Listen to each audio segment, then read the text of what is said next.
فين الجاز الوسخ يابا؟ وراك في الجد. انا داخل اولع في نفسي. طب خد على قدك عشان اللمبه السهري بالليل. لا ما قلتليش دلوقتي حالا.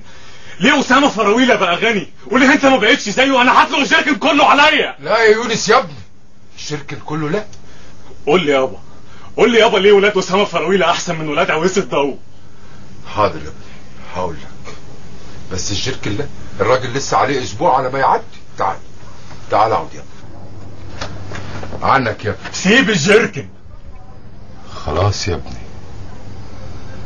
من 15 سنة انا وعمك الحاج اسامة فراويل. ما تقولش عمي.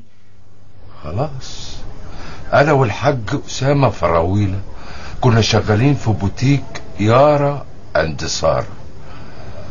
في يوم من ذوات الايام دخل عليا عمك الحاج. ما قلت لك بلاش عمك دي، انت ما بتسمعش الكلام ليه من اول مرة؟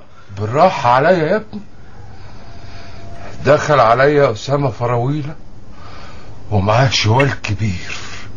الشوال ده اللي كان فيه الكنز اللي سرقه صح؟ لا، كان فيه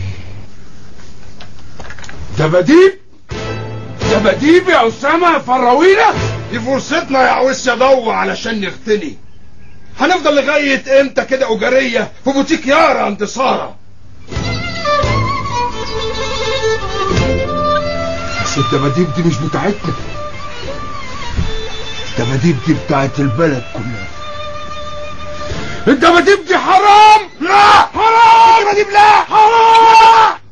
واخد اسامة فراويلة الدباديب وفتح البوتيك بتاعه وكبرت تجارته وربنا فتح عليه. بس حرام يا يونس. يعني انت ليك نص الدباديب؟